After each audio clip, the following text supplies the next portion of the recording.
If I now move on to the search for Gus. So as we well know, Gus is a little 4-year-old blonde face young fella who has been missing from a farm property about 43 kilometres south of the township of Yunta since last Saturday, the 27th of September. The last time Gus was seen by family was approximately 5 p.m.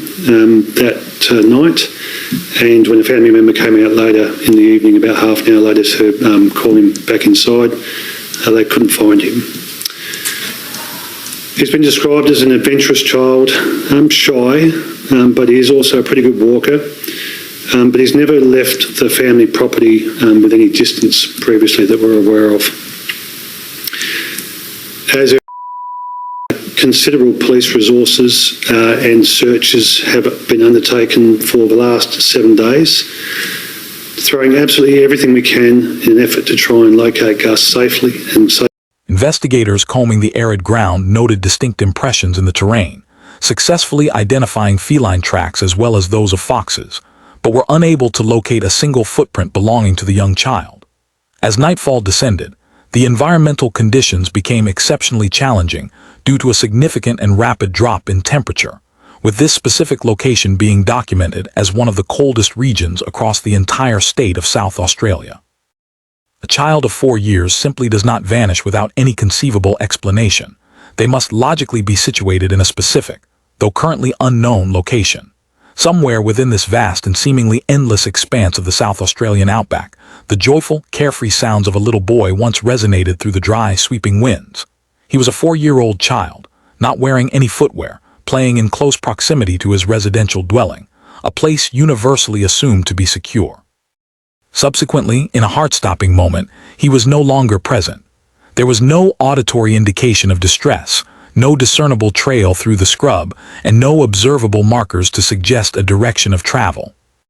During the course of a single, otherwise entirely routine afternoon, the foundational world of a family was profoundly fractured, and a small, tightly knit rural community was confronted with a pervasive, unsettling quiet that has only intensified. A comprehensive search was immediately initiated, involving local neighbors, dedicated volunteers, and numerous concerned citizens who traversed the rugged landscape in closely formed lines beneath an intensely hot and unrelenting sun. Each individual step undertaken by these searchers was burdened by the overwhelming and singular inquiry: how is it possible for a child to disappear so completely in an environment where auditory cues are known to carry for great distances? A significant passage of weeks has now occurred since the initial incident, leading to a gradual but inevitable reduction in the intensity of the active physical search efforts and a corresponding decrease in media coverage. However, the profound sense of distress and uncertainty residing within the hearts of the family has never diminished, and a fundamental, stubborn sense of optimism has persistently remained. Presently, a notable and deliberate shift in the situation has transpired, with law enforcement personnel returning to the primary property location. Specialized search teams are once again systematically examining the same terrain that was previously scrutinized, operating on the steadfast premise that a crucial piece of information lies concealed within this quiet stretch of land, awaiting discovery. This situation transcends the basic narrative of a single missing child. It fundamentally concerns a particular type of pervasive silence that perpetually disturbs families long after the broader public attention has shifted elsewhere. The sequence of events originated on the afternoon of September 27th on an extensive rural holding situated near the small community of Yatina. The property itself encompasses a great deal of land, characterized by dry grazing paddocks, open plains, and aging boundary fences. The last confirmed sighting of 4-year-old Gus Lamont was by his grandmother, who observed him merely a short distance from the main homestead. It was a mundane, everyday moment that no one present believed would later hold such critical significance, entirely absent of any raised voices or sounds indicating concern. Nonetheless, within a remarkably brief span of minutes, the circumstances transformed entirely. When his grandmother redirected her attention, Gus was gone. She immediately called his name and conducted a preliminary check of the immediate yard area. Upon receiving no response, a state of alarm rapidly disseminated across the entire property. In a matter of hours, an initial family-led search escalated into one of the most extensive and methodically coordinated emergency response operations witnessed in the region. Police, emergency services, mounted units, helicopter assets, drone operators, and local volunteers meticulously combed the surrounding landscape. Each boundary fence was inspected, every natural gully and water reservoir was examined, and every bush track was traversed. Searchers continued their efforts until daylight faded and recommenced at dawn the following day. The inherent nature of the local terrain rendered the search operation exceptionally difficult. The ground was firm and arid, offering very limited potential for preserving clear foot impressions.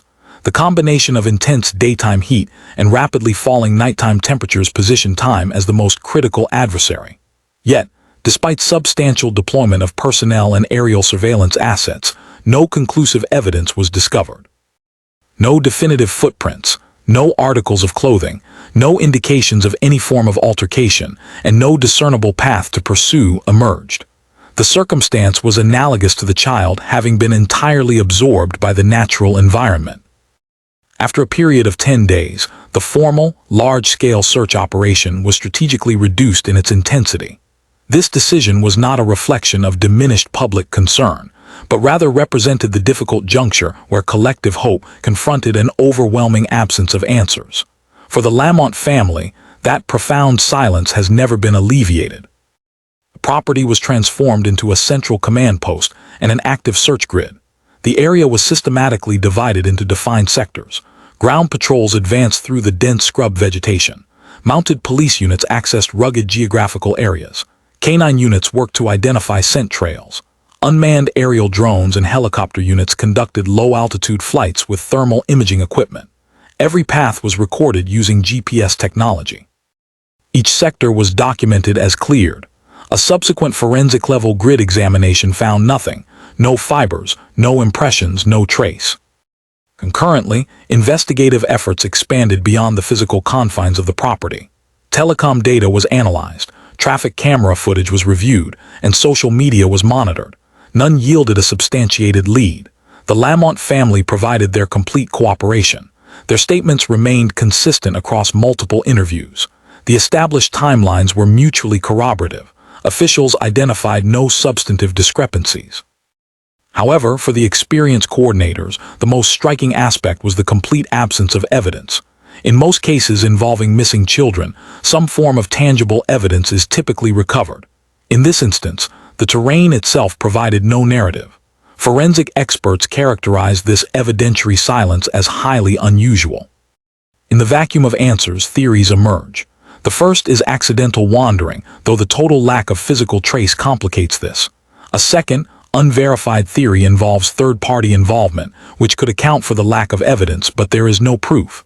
A third consideration is that evidence was overlooked initially. These are speculative theories, not established facts.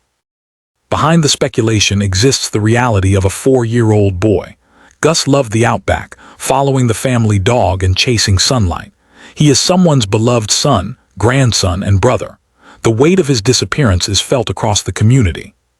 For the Lamont family, every single day has been experienced within a context of silence they never requested. They have faced relentless scrutiny from both officials and anonymous online accusations. Unfounded rumors have eroded their stability. Within the small towns, a palpable sense of fear and distrust has emerged. Volunteers now carry emotional fatigue. For Gus's immediate family, this is a daily reality of oppressive silence. The Major Crime and Missing Persons Unit retains primary responsibility. No individual has been charged. No suspects have been publicly identified. All plausible scenarios are still being considered. Under Australian legal protocols, the case has evolved into a formal criminal inquiry. Investigators are aware that environmental factors can erase evidence quickly. The forensic process is the backbone for the pursuit of justice. This case reflects the fragile reality of rural life. The unresolved silence creates divisions within formerly cohesive communities. In the digital era, unverified rumors spread globally, forcing the grieving family to defend themselves. However, the human truth is simple. Gus is a little boy who deserves to be found. His community deserves the truth. The outback remains quiet, But this is not the end. As investigators walk the grounds again, every meter they examine represents a chance to bring Gus home. This story has not yet reached its conclusion. Gus Lamont, 4 years old, remains, but he is not forgotten.